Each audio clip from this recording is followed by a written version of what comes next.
Okay. Sabihin ko. Sige. Pasok na. Pasok.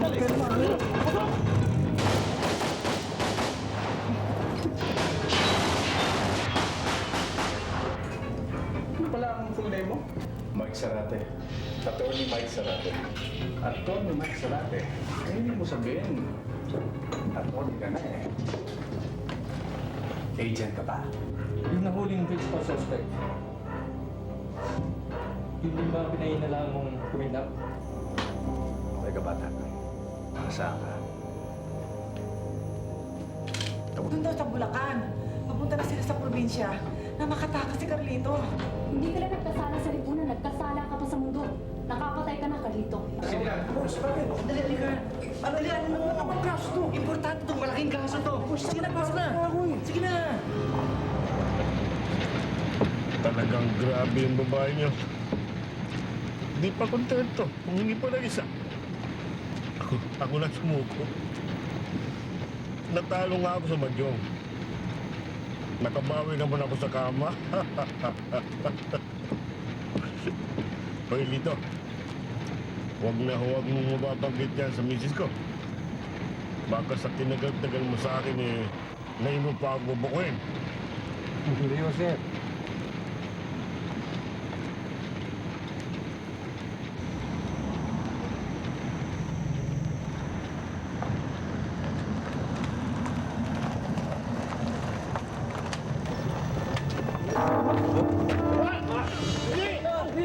Okay. Sabihin ko. Sige. Pasok na. Pasok.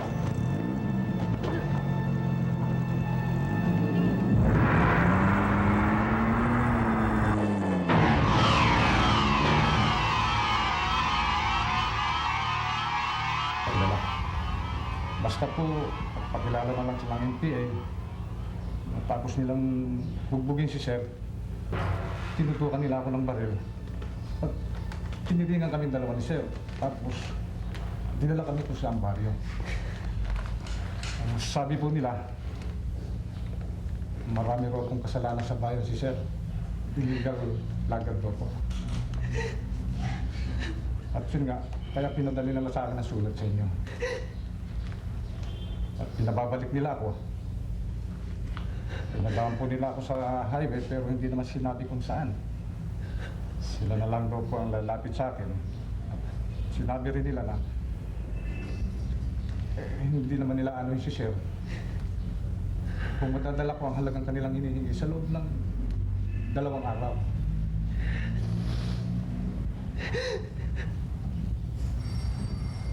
Masyadong malaki ito.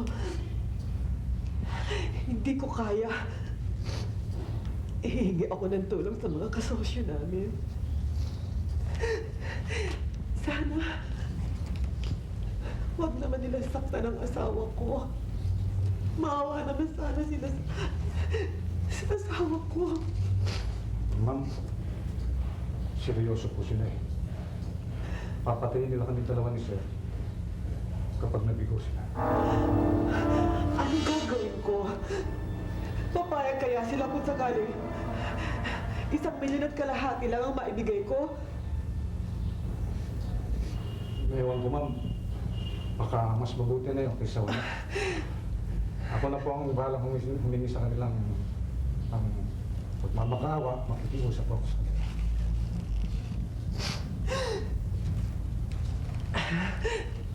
Alam ko, nilalagay mo rin ang buhay mo sa panganib, Carlito. Kahit mo pa ang isang kamag-anak. Hindi namin malilimutang mag-asawa ito.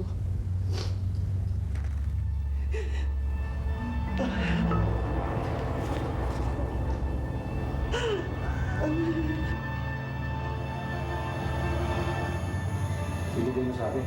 Ako na. 1,000,000 piso mo. Hindi ka kaya kasundan? Tatot ko nila. O paano? Tapos na ang trabaho ko. Ano sabi ko sa'yo? Hindi ba madali?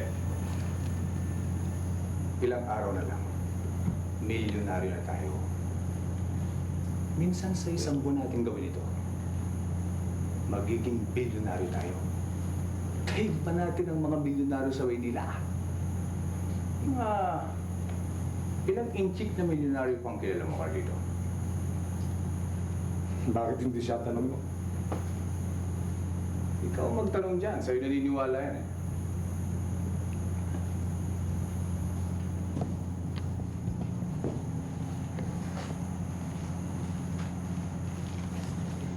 Paano, Mr. Lee?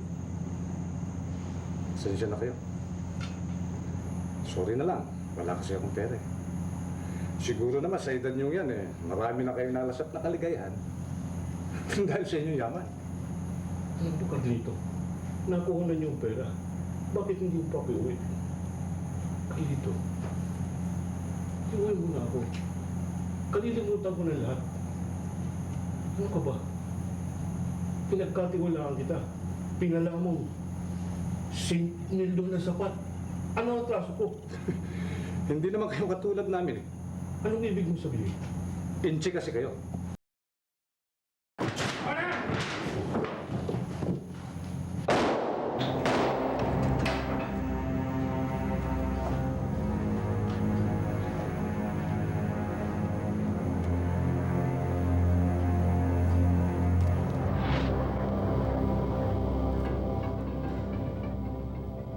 Sorry, sweetheart. Meron pa kasi akong hearing nun eh, kaya hindi kita nasipot. Oo na. Pinag-usapan na natin yung bagay na yan eh. Alam mo namang hindi ko hawak yung schedule ko. Oo. Mike, Ano ba? tama na yan. Kanina pa kita pinapatawag ah. Oo, sige. Ganito, para matapos na yan. Hoy, Magkita tayo ng alas 4 ngayong hapon. Ituloy na natin, okay? In punto, alas 4. Pag hindi ako dumating, maggalit ka na sa akin ng tuluyan. Okay? Okay, I'll see you. Bye. Love you. Boss. Tony, Mike, Sarate. Sorry, boss, ha. Alam niyo naman yung girlfriend ko. Gagirahin ako pag hindi ko kinausap. Oh, what's up? Tapos na yung kasing binigay niyo sa akin. Sinabit ko na yung record. Alam ko. Congratulations. Thank you. Kaya nga kita pinapatawag. Dahil alam ko, tapos na ang kaso mo. Yung ibang agents naman natin, puro may mga hawak na kaso. Ikaw na mag-handle nito. Ano na naman to? Kaso yan ng isang nawawalang milyonaryo. Si Alfonso Lee. Isang milyonaryong insik na may-ari ng sawmill sa norte. Kasosyo niya yung mga natutroso ron. Isang buwan na raw nawawala yan. Kasama ang driver niya. Mga NPA raw ang dumukot. Nagbigay na nga ng pantubos ng misis niya eh. Pero missing pa rin. Nagbayad na pero missing pa rin. Napatay na siguro to. Ganun na nga. Pero ayaw pa rin maniwala ang misis niya. Siyempre, ang gusto nun, buhay pa rin. Mike, kausapin mo ang misis niya. May appointment ka sa kanya sa Dasmariñas Village. Ayan yung boss. Bukas na bukas pupuntahan ko. Teka Mike, hindi bukas. Ngayon. Nangako ko sa kanya na pupunta mo sa ngayon at nag-set na ako ng oras. Anong oras? Alas 4. Boss, alam niyo namang makikita kami ng girlfriend ko. Alas 4 yun. Well, Mike, that's your problem. Basta't kausapin mo si Mrs. Lee. Tapos. At exactly 4 o'clock, ha? Mike, ayaw kong malate ka. Tsaka, loko.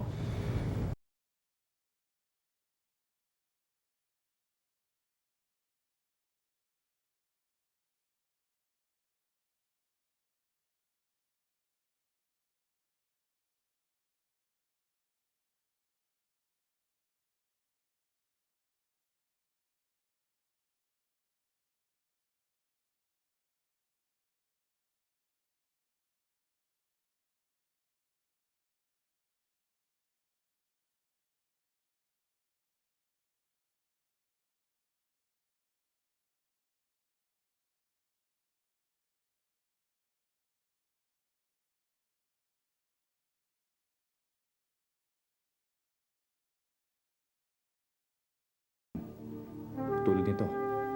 Nung hapong yon, hindi ko sinipot si Edna at tumuloy agad ako sa bahay ni Mrs. Lee sa Makati. Alam ko ang damdamin ng isang nawawala ng minamahal.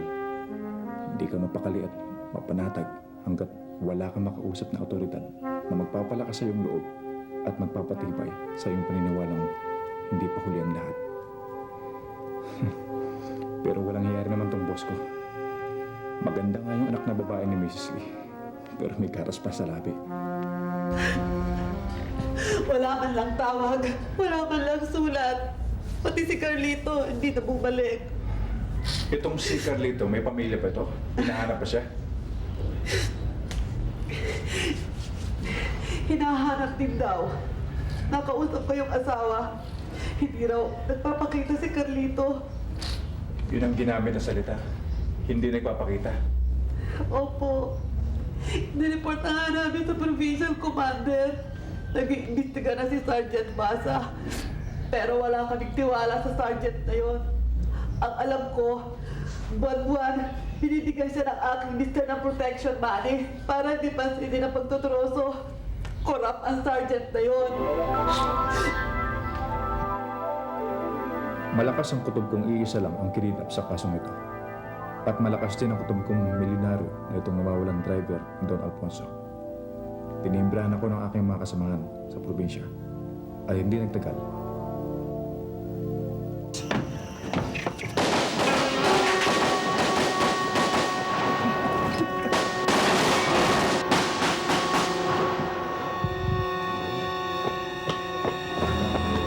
Pare, una kayo magkalam. Jurisdiction namin to. NBI kami. Pero reglado. Hindi naman pala tayo talo.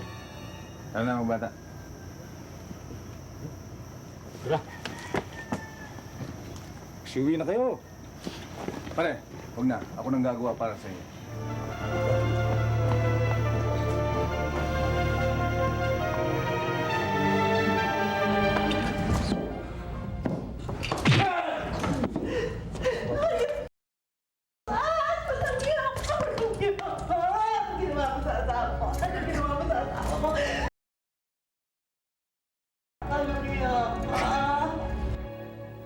Madalas mangyari ang mistaken encounter, lalo na kung iba't ibang ahensya ng pulisya ang nakatutok sa kaso.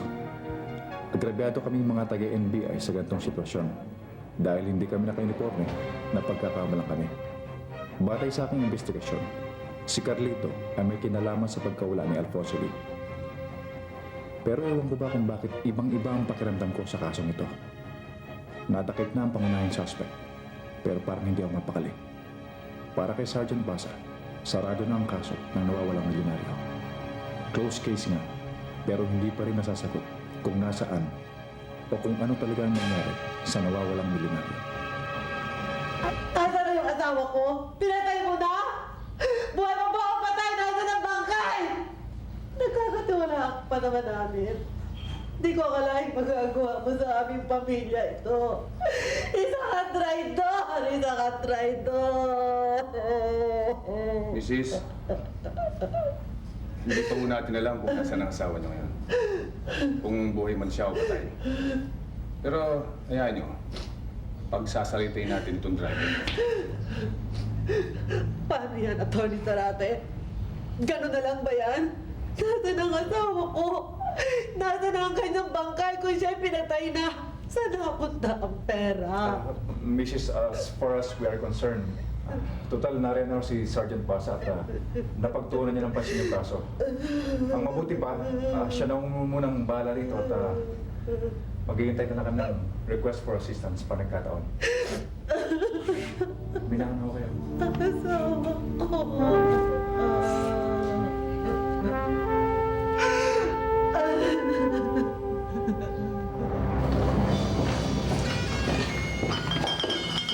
Dad, kung nagpakilala kayo na NBI kayo, sana hindi na kami nakagugukto. Okay lang. Hindi ba kayo kinausap ng provincial commander ko? Nakikipag-coordinate ako sa kanya. Hindi ko alam yun Hindi pa kasi ako pumapasok sa headquarters Pero bakit pa natin pag-uusapan yun, di ba? Tapos na yun Ang importante, siya nga pala, Tan. Ano pala ang full name mo? Mike Zarate. Attorney Mike Zarate. Attorney Mike Sarate, ang ibig mo sabihin, attorney ka na eh. Agent ka ba? Ano ang trabaho mo, Brad? Oo. Requirement ng batas na kailangan tapos ng law o CPA ang isang NBA agent. Hindi ko alam yun ah. Sa amin kasi, high school graduate ka lang. Pwede ka rin magsundalo. Mabalik tayo sa pinag-uusapan natin kanina. Yan si Carlito Meneses. Suspected na courier ng NPA yan. Matagal na yung sinusubaybayan yan eh. At napalitaan namin na si Don Alfonso na wala. Kasama yung driver niya. Diyan na siyang may pingawan. Titigil na pa kayo kay Carlito? Paano yung mga iba niyang kasamahan? Kasamahan. Nasa bundok. Palagay mo ba, mag-iimbestiga pa kami sa bundok? Palagay ko, babayaran natin sa mga military operations nila din yun. At madadali rin yung baring araw. Balita ko, meron daw nangingikil kay Alfonso. Buwan-buwan, nagbibigay siya ng protection money. Mga NPA yun. Nangunguha ng protection money. Uso sa probinsya yan, di ba? Pero ayaw naman kay Mrs. D. Hindi naman daw siya nagmimintis sa pagbibigay ng protection money. Don Alfonso, bakit pa siya kikidnapin? Brad, ito yun eh. 1.5 million ang involved dyan.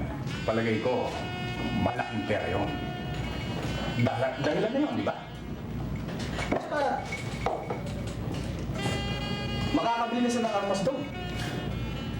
Balita ko, hindi mga NPA ang naninigil kay Don Alfonso. Brad, attorney ka at ahente. Pati ba naman yun, iimbestigahan mo pa? Kaya mo, bukas na bukas din, dadali ko sa probinsya si Carlito. At ito naman ang tayo noon, di ba? At magtatanong-tanong ako sa mga intelligence nila doon kung sino talaga nangihigil kay Don Alfonso. Huwag na, Brad. Baka kung ano pang matuklasan niyo.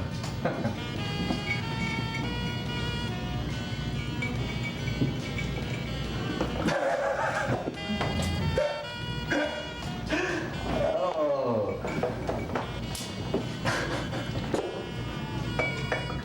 Waitress! Bill ba nga dito?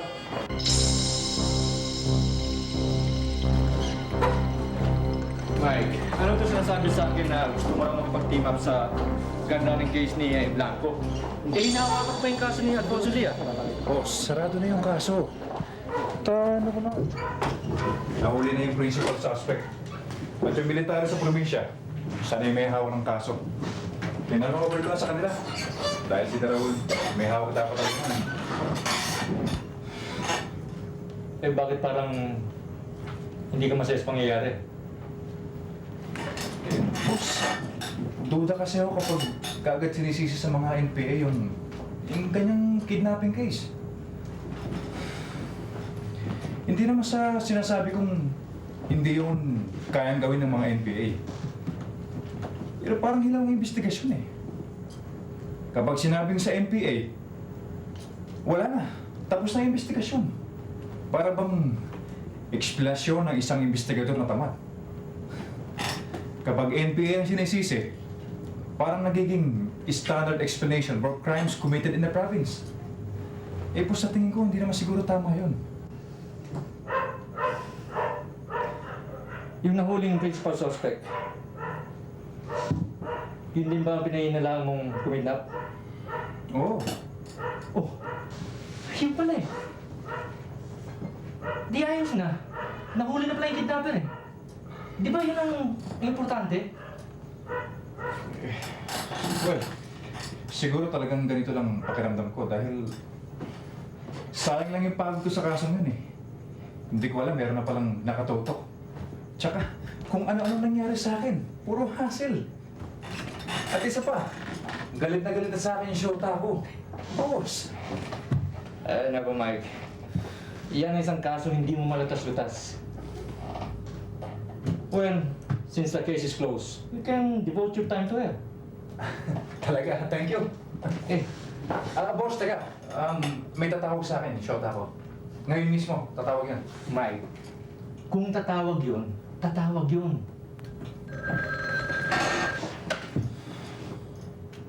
Hello? Oo. Ito nga yung NBI. Paano nakapasok ang tawag mo? Ha? Sino? Si Mike. Sandali. Si Edna. Sinabi ko na sa'yo, kung tatawag, tatawag yun. Thank you, boss. Sige. Oh, sige. Ha? Oh, sure. Ipinibro na ako. Ha? Okay.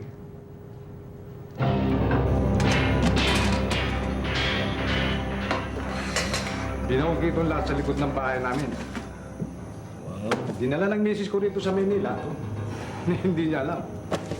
Mga bata, nagkayama na tayo. So, pero natin lahat to. Maghahati-hati tayo dito. Pero, sa akin ang 1 milyon. Eh, boss, si Rodel, walang parte? Kaya mo na yun, di sumipot yun. Boss naman, sa inyo nga yung 1 milyon eh. Babawasan pa yung parte namin. Agrabyado yata kami niyan eh. Oo nga naman, boss. Ako may utak nito eh. Kung hindi sa akin, wala ang lahat ng yan. Mayaman nga tayo. Pero ako lang ang magtatago. Hindi ba yan napag-usapan natin bago natin kinabin yung tao? Ang akala ko naman eh, pababayaan mo ako makalayo. Anong magagawa ko? Inimbestigahan ka agad ang kaso eh. Pasalamat ka nga, ako ang nag-iimbestiga sa kaso mo. Eh, sino yung sasabihin ko may kasalanan? Ikaw ang bumaril kay Don Alfonso Saras. Ikaw itong bumaril. Ako itong magdudusa. Ako itong magtatago. Eh, anong ibig mong sabihin ngayon? Kasalanan nating lahat. Ako ang magpapasan. Siguro naman, mas kailangan ko ng pera. Kaya baka naman pwedeng dagdagan ninyo ang party ko. Kung gusto mong humingi ng dagdag, humingi ka sa kanila. Ba't naman sa amin? Boss naman. Ba eh, huwag naman yung sabihin, ako lang mag-isa.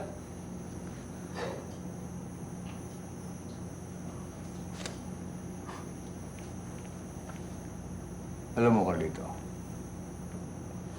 sa mata ng tao at sa panahon ng batas, ikaw ang kriminal. At nasa ilalim ka ng custody ko. Pwede kong sabihin na lumabang ka sa akin. Ikaw. Eh, Sarge, yun naman sa akin, baka pwede lang. Eh, hindi naman ako pumilit eh. Kung pwede lang. Alam mo, Carlito, hindi habang buhay ka magtatago eh. Ayan, nandyan lahat ang kailangan mo.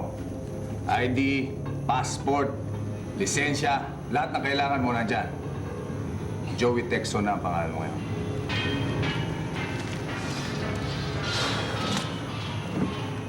Suntukin mo. Ha? Sabi, suntukin mo ako dito sa bandang mo. Hindi ko magagawa yan, Sarge. Susuntukin mo ako, hindi. Suntukin mo ako. Ito.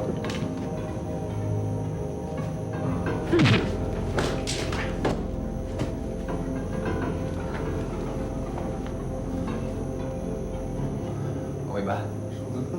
Boss, bukol. Malaki ba? Okay ka, bata? Maasahan ka. Tapos na ang problema natin.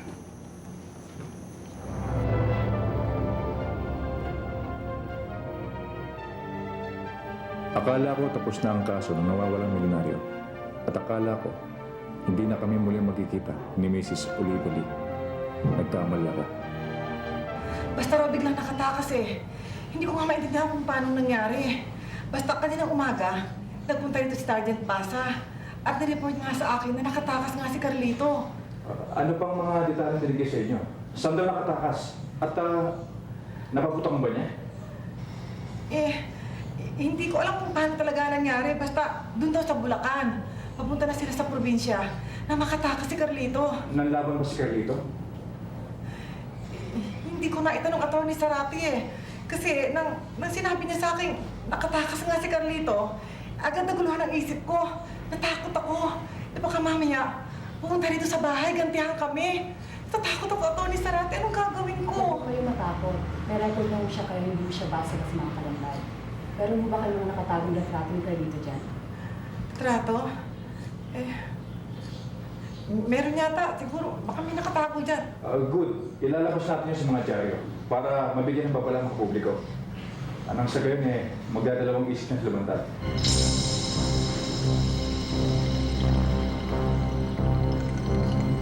Eto. Ang kilay ko. Hindi ko kasi akalaing atawin ako ng 2 puntos Ganong kabilis ang pangyayari. Kaya bigla siyang nakawala. Nasaan yung mga kasama mong sundalo? Yun, naghihintay sa jeep. Ganito kasi yun Nasa bandang may kawayan kami noon. Ngayon, gusto niya daw umihi. Di, sabi ko, okay. Pinarada ko ang sasakyan sa tabi ng kalsada.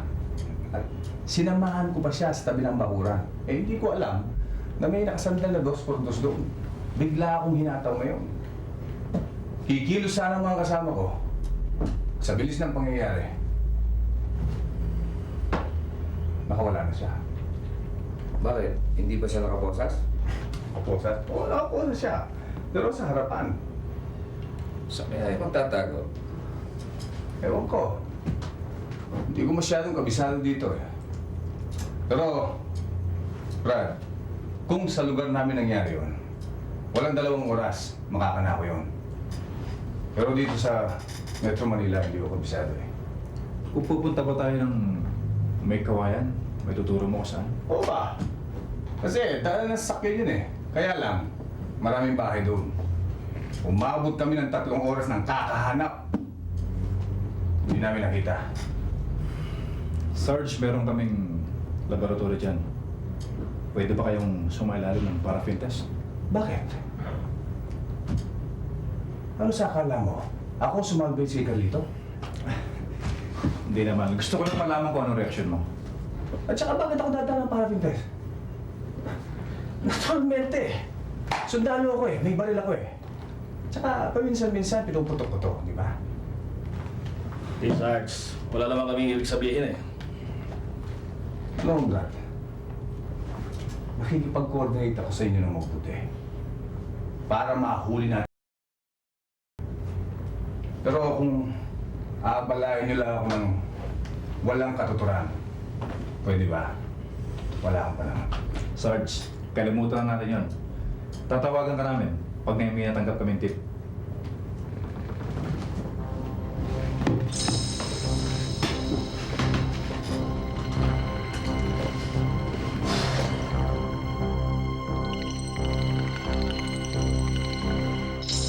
Kaagad kaming nagpalabas ng mga retrato ni Carlito Meneses sa mga periodiko. Tinibrahan na rin namin ang mga otoridad ng airport at binigyan din namin sila ng mga kopya ng retrato ni Carlito sakaling magbalak ito umalis ng bansa. Malaki ang nagawa ng pagpapalabas sa dyaryo ng mga retratong yun. Mukhang doon sa pinagtataguan ni Carlito ay may nakagalit siya dahil hindi nagdaon. Meron ako natanggap na tip. Mike, may tumawag. Tungkol doon sa suspect mo, si Meneses. O ano daw? Nakita raw niya retrato ni Meneses doon sa dyaryo. O ngayon? Meron daw siyang kapitbahay, kamukha nun Pero ang pangalan, Joey Texon. Baka gusto mo i-verify. Saan daw nakatira? Dito. Sa Barangay 121, Bonifacio Street, Project 8.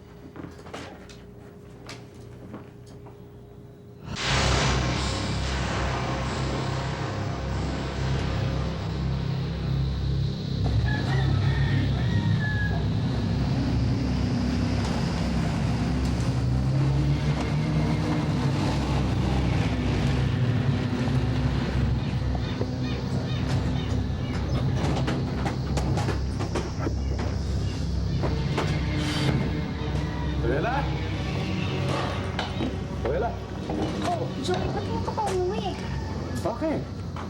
mga lalaking kanina pang umaaligid-aligid sa'yo at mukhang ikaw inaabangan. Ha? Ganun ba? Oo, sige. Pumasok ka na. At kung kailangan mangyari, huwag kang lalabas, ha? Oo.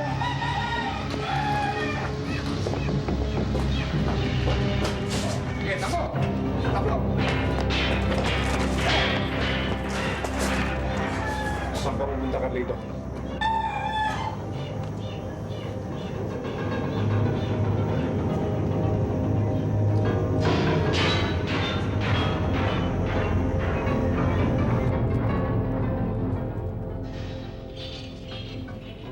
Anong tunay mong pangalan?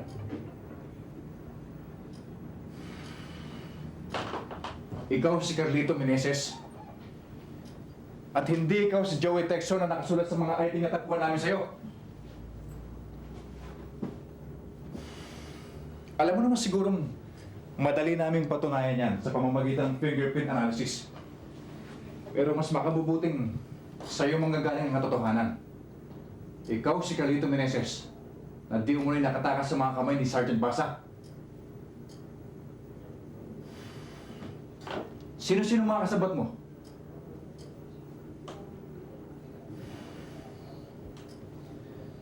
Kung makikisama ka lang sa amin, gaga ang sintensya mo. Hindi ka pa lugi niya sa lagay mo. May mga kasabot ka, pero ikaw ang nadidiin. At sa bandang huli, ikaw lang masisintensyahan. Yung mga kasabot mo, malaya, ikaw nakakulong.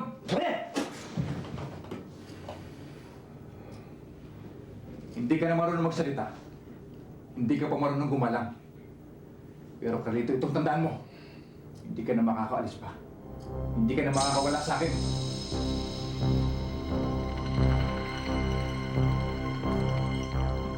Talagang nagmatigas si Carlito.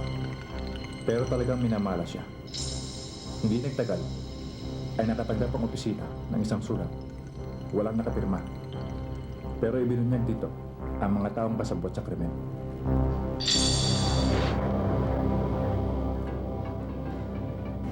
Hindi namin tiyak kung totoo nilalaman ang sulat na natanggap namin. Siguro naman, Carlito, tutulungan mo kami sa mga nangyayari ngayon. Tiyak ko lang galing to sa taong kasabwat na hindi napagatian ng pera.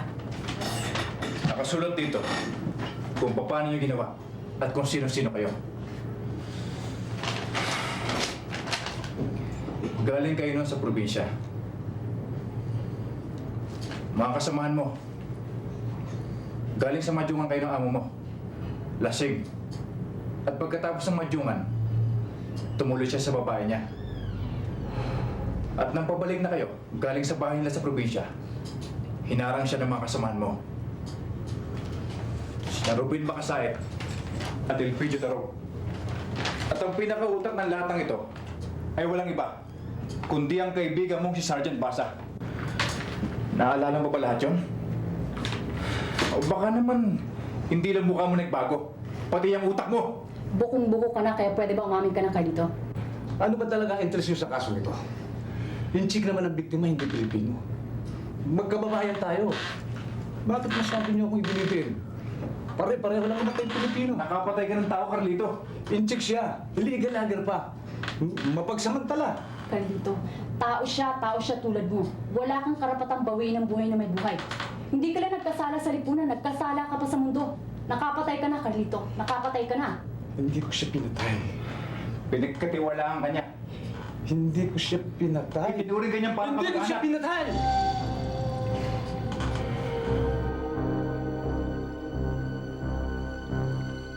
Bumigay na rin si Carlito. Natitiyak ko na ngayong wala na siyang kawalan. Bagamat wala pa rin siyang dinadamay na iba, hindi na siya matatahimik magpakailanman.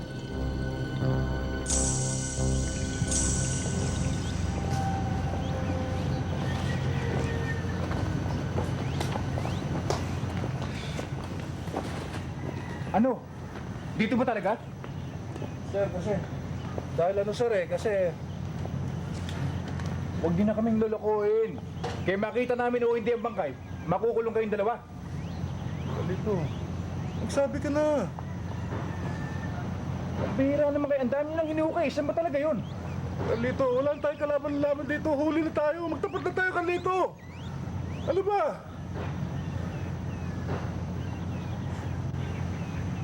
Sige, umpisaan niyo na.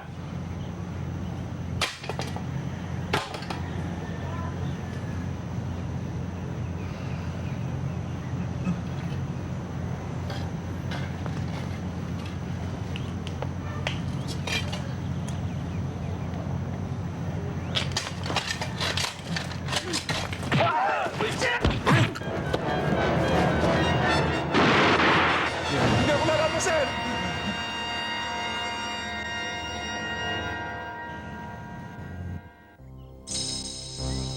Hindi umamin si Carlito sa kanyang kasalanan. Pinili niya talaga ang tumahimik. Hindi na namin natagpuan ang bangkay ni Don Alfonso Lee. Napag-alaman namin sa mga kasabwat na ang bangkay ni Don Alfonso inilagay sa sako at binaon sa lupa ay hinukay muli na Sergeant Basa at Carlito. Kung saan, siya at si Basa lang ang nakakaalam.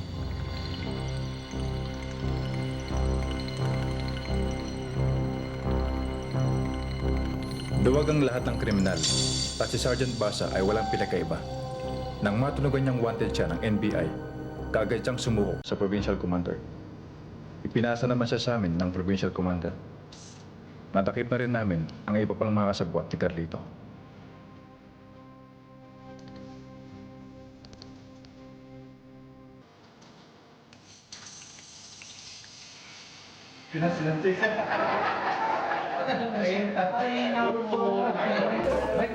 Boss, bakit? Dali ka. Dalian mo. Ano namang kaso to? Importante itong malaking kaso to. Sige na, pasok na. Sige na.